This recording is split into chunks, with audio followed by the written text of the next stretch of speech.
Hello friends, ఈ వీడియోలో నేను ఫిక్స్డ్ డిపాజిట్తో హైయెస్ట్ ఇంట్రెస్ట్ రేట్ ఇచ్చే ఒక యాప్ గురించి అయితే ఈ వీడియోలో నేను మీకు ఎక్స్ప్లెయిన్ అయితే చేస్తాను. సో వీడియోని మాత్రం ఎక్కడ స్కిప్ చేయకుండా ఎండ్ వరకు చూడండి. అలాగే మన ఛానల్ అయితే సబ్స్క్రైబ్ చేసుకోండి. చాలామంది చూస్తున్నారు కానీ సబ్స్క్రైబ్ చేసుకోవట్లేదు. సో వీడియోలోకి అయితే వెళ్దాం. ఈ అప్లికేషన్ పేరు వచ్చేసి సూపర్ డాట్ మనీ. ఇది ఫ్లిప్కార్ట్ వాళ్ళకి సంబంధించిన అప్లికేషన్ అనమాట. సో ఈ అప్లికేషన్లో ఫస్ట్ అయితే మీ మొబైల్ నెంబర్తో అయితే లాగిన్ అయితే అవ్వండి. సో లాగిన్ అయిన తర్వాత మీకు అప్లికేషన్ అయితే ఈ విధంగా కనిపిస్తాయి. సో ఇందులో యాక్చువల్గా మనకి ఏమేమి ఫీచర్స్ ఉంటాయి ఏంటనేది ఒకసారి మనం గమనించినట్లయితే ఇందులో మనకి యూపీఐ ద్వారా మనం స్కాన్ అండ్ పే చేయొచ్చు, వేరే వాళ్ళకి అమౌంట్ పంపించుకోవచ్చు, అవన్నీ కూడా ఉంటాయి. దట్టు మీకు ఏంటంటే దీంట్లో రివార్డ్స్ కూడా వస్తుంటాయి అనమాట. సో ఇలా మీకు రివార్డ్స్ కూడా వస్తుంటాయి. అదే కాకుండా మీకు ఇందులో క్రెడిట్ కార్డు కూడా ఉంటుంది. సో దీనికోసం తర్వాత ఏదో మాట్లాడుకుందాం. మనం ఫస్ట్ అయితే దీంట్లో ఈ వీడియో మనం చేసిన దేని గురించి అయితే ఎఫ్డి గురించి అనమాట. సో ఎఫ్డి గురించి అయితే ఈ వీడియోలో అయితే మీకు ఎక్స్ప్లెయిన్ చేస్తాను. సో చూడండి, దీంట్లో మనకి మనం ఏదైతే ఇన్వెస్ట్మెంట్ చేస్తామో అమౌంట్ మీద మనకి పర్ యానం మనకి 9.1% అయితే రిటర్న్ అయితే వస్తున్నట్టుగా వీళ్ళైతే చెప్తున్నారన్నమాట. సో అది ఏ విధంగా మనం చూద్దాం. సో ఇక్కడ చూడండి, కింద మీకు చాలా బ్యాంక్స్ అయితే కనిపిస్తాయి అన్నమాట. డిఫరెంట్ బ్యాంక్స్ మనకి ఒక్కొక్క రకంగా మనకి వాళ్ళు అయితే ఇంట్రెస్ట్ రేట్స్ అయితే ప్రొవైడ్ చేస్తున్నారు. సో ఇందులో మనం ఏదైనా సరే సెలెక్ట్ చేసుకోవచ్చు. సో ఇందులో మీరు చూసుకున్నట్లయితే మనకి సౌత్ ఇండియన్ బ్యాంక్ ఉంది, సూర్యోదయ బ్యాంక్ ఉంది, ఇంకో బ్యాంక్ ఏంటిది శివ్ వ్యాలిక్ బ్యాంక్ ఉంది. సో ఇలాగా మనకి బ్యాంక్స్ అయితే ఉన్నాయి కదా. సో వీళ్ళు ఇక్కడ మనకి బయట అయితే మెన్షన్ చేశారు వీళ్ళు దేంట్లో ఎంత ఇంట్రెస్ట్ రేట్ ఇస్తున్నారు, అది ఎన్ని ఇయర్స్ ఉండాలి లేదా ఎన్ని మంత్స్ ఉండాలి అనేది వీళ్ళు ఇక్కడే అయితే మెన్షన్ చేశారనమాట. సో దాన్ని బట్టి మనం ఏదైనా ఒక బ్యాంక్ని అయితే సెలెక్ట్ చేసుకొని సో దాంట్లో అయితే మనం ఫిక్స్డ్ డిపాజిట్ అయితే చేయొచ్చు. సో ఇక్కడ మీరు చూసుకున్నట్లయితే సూర్యోదయ బ్యాంక్ అయితే మనకి హైయెస్ట్ అనేది అయితే ప్రొవైడ్ చేస్తుంది అనమాట. మనకి 9.1% వాళ్ళు ఇంట్రెస్ట్ రేట్ అనేది ప్రొవైడ్ చేస్తున్నారు. దాంతోపాటు ఉత్కర్ష్ బ్యాంక్ కూడా మనకి సేమ్ 9.1% అయితే వాళ్ళు కూడా మనకి ప్రొవైడ్ చేస్తున్నారు. ఇందులో మీరు సూర్యోదయ బ్యాంక్ మీద క్లిక్ చేయండి నార్మల్గా. సో ఇక్కడ మనకు చూసినట్లయితే మనకి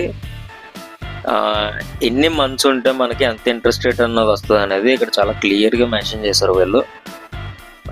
6 months వస్తే మనకి 7.25%, అలా 1 year వస్తే 8%, ఇంకా 1 year 1 day అంటే 1 year కన్నా ఎక్కువ ఉంచితే మనకి 8.25%, ఇంకా అలాగే 1 year 4 months వస్తే 8.5%, ఇంకా అలాగే 2 years కనుక మీరు ఇందులో ఉంచినట్లయితే 8.6%.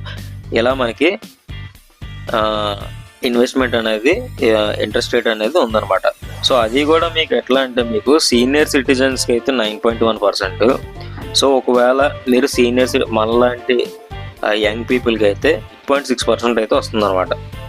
మనకి ఇందులో వచ్చేసి మినిమం ఇన్వెస్ట్మెంట్ వచ్చేసి 1000 నుంచి స్టార్ట్ అవుతుంది. 1000 నుంచి మనం 5 lakhs వరకు ఎంతైనా సరే అమౌంట్ అయితే వేసుకోవచ్చు, ప్రాబ్లం లేదు.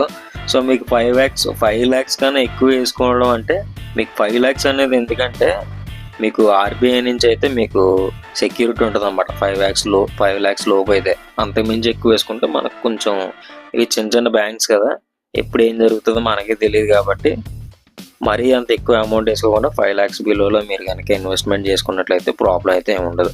దానికి ఆర్బీఐ అష్యూరెన్స్ అయితే ఉంటుంది. అండ్ మీరు ఇందులో ఇన్వెస్ట్మెంట్ చేయాలంటే మీకు పాన్ కార్డు, ఆధార్ కార్డు అయితే కంపల్సరీ. అండ్ అలాగే నామినీ డీటెయిల్స్, అలాగే మీ ఫుల్ డీటెయిల్స్ మొత్తం అన్నీ కూడా దీంట్లో అయితే ఇచ్చేసి మీరైతే దీంట్లో ఇన్వెస్ట్మెంట్ అయితే స్టార్ట్ చేసుకోవచ్చు. సో నన్ను అడిగితే దీంట్లో ఇన్వెస్ట్మెంట్ చెయ్యాలా వద్దా అంటే అది మీ మీద డిపెండ్ అయి ఉంటుంది. యాక్చువల్గా 5 lakhs బిలో అయితే మనకు ప్రాబ్లం అయితే ఏమి ఉండదు. అంతకు మించి ఎక్కువ వేసుకుంటే అది వాళ్ళ ఓన్ రిస్క్ మీద డిపెండ్ అయి ఉంటుంది అనమాట. దీంట్లో మనకి ఈ 2 years కానీ 3 years కానీ 10 year అయ్యాక ఇంట్రెస్ట్ వస్తుందా రాదా అంటే ఇస్తారు, కంపల్సరీ ఇస్తారు. కాకపోతే ఏంటంటే ఇవి ఎన్ని డేస్ వర్క్ అవుతుంది, ఎన్ని డేస్ వీళ్ళు ఎలా ఉంచుతారు అనేది అయితే మనకు తెలియదు. ఎందుకంటే కొన్నిసార్లు వీళ్ళు ఇంట్రెస్ట్ రేట్స్ అనేవి ఫ్లక్చువేట్ అవుతూ ఉంటాయి. సో అది వాళ్ళు ఎలా చేస్తారో నెక్స్ట్ ఫర్దర్గా అనేది మనకైతే అంత ఐడియా లేదు. వాళ్ళు కూడా అంత పర్ఫెక్ట్గా ఎక్కడ మెన్షన్ చేయలేదు. యాక్చువల్గా ఇప్పుడు మనకి ఈ సూర్యోదయ బ్యాంక్, స్మాల్ ఫైనాన్షియల్ బ్యాంక్ ఏదైతే ఉందో వీళ్ళు ప్రీవియస్గా అయితే 9.5% అయితే ఇచ్చారు సీనియర్ సిటిజన్కి, అంటే 9% వచ్చేసి రెగ్యులర్కి ఇచ్చారు. సో బట్ ఇప్పుడు రీసెంట్గా within 10 daysలోనే వీళ్ళదైతే చేంజ్ అయిపోయింది. ఇప్పుడు చూస్తే 9.1% సీనియర్ సిటిజన్ ఉంది. అండ్ అలాగే రెగ్యులర్ వచ్చేసి మనకి 2 years 2 days కన్నా అంతకన్నా ఎక్కువ ఉంచుకుంటే వాళ్ళకి 8.6% అయితే ఇస్తున్నారు అనమాట. సో ఇంట్రెస్ట్ రేట్స్ అనేవి మనకి ఒకే రకంగా అయితే ఉండకపోవచ్చు, చేంజ్ అవుతూ ఉండొచ్చు, అదైతే మనం చెప్పలేము. ఇది ఈ వీడియో కనుక మీకు నచ్చినట్లయితే లైక్ చేయండి, షేర్ చేయండి, అండ్ ఫ్యామిలీ మెంబర్స్ కూడా షేర్ చేయండి. Thank you.